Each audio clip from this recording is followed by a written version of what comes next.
Poor Mr. Jelly was frightened of everything and anything.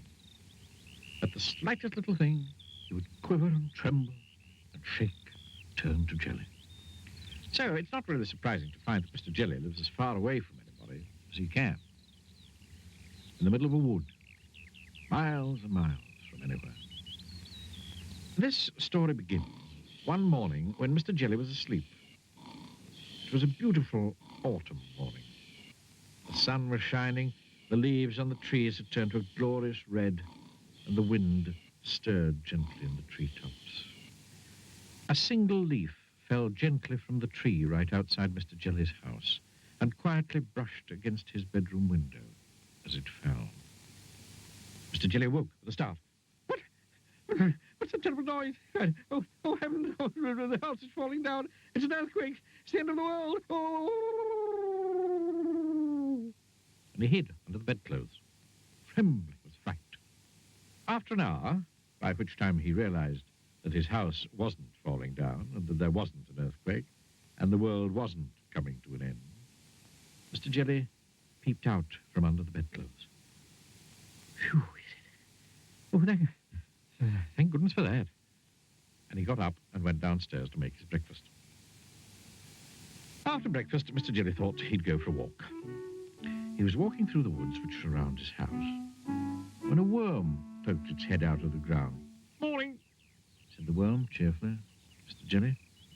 Jelly nearly jumped out of his skin. What? Who's there? Then he saw the worm. Oh, good heavens, it's a snake, a man-eating snake. Oh, I'm going to be eaten alive. And he jumped up into a tree. What a performance, commented the worm, and went back into his hole. After an hour, Mr. Jelly felt brave enough to climb down from the tree and continue his walk.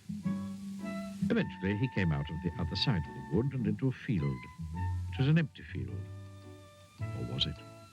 In the long grass in the middle of the field, unseen by Mr. Jelly, there was a tramp enjoying a sleep in the autumn sunshine. Mr. Jelly picked his way cautiously through the grass. The tramp, fast asleep, snored. What was that? Shrieked Mr. Jelly. It's a lion. I heard it growl. Oh, goodness gracious. Oh, dear me, a huge lion with enormous teeth. A huge lion with enormous sharp teeth that's going to bite me in two. A huge, ferocious lion with enormous sharp teeth that's going to bite me in two, if not three. And he fainted. All this commotion awakened the tramp, who yawned, stretched, sat up, and saw Mr. Jelly lying on the ground beside him. Oh, dear, he said. He was a kindly tramp. Oh, dearie me. And he picked up Mr. Jelly and placed him gently in the palm of his hand. Mr. Jelly came to and sat up, rubbing his eyes.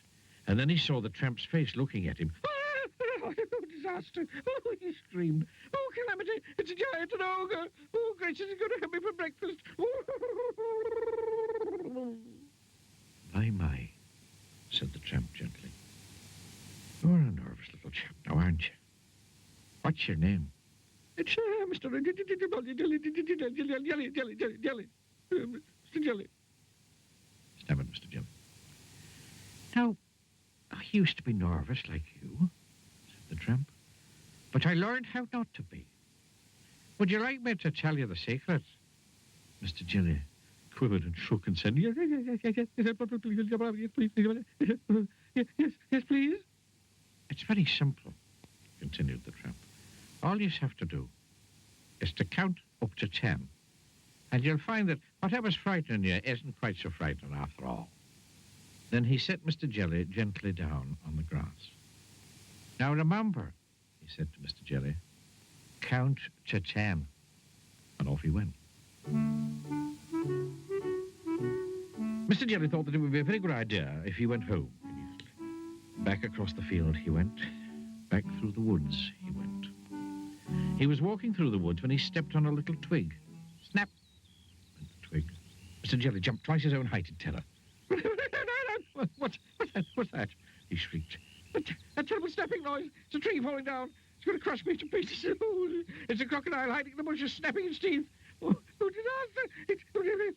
More. Then he stopped, took a deep breath. 1, 2, 3, 4, 5, 6, 7, 8, 9, 10, he said.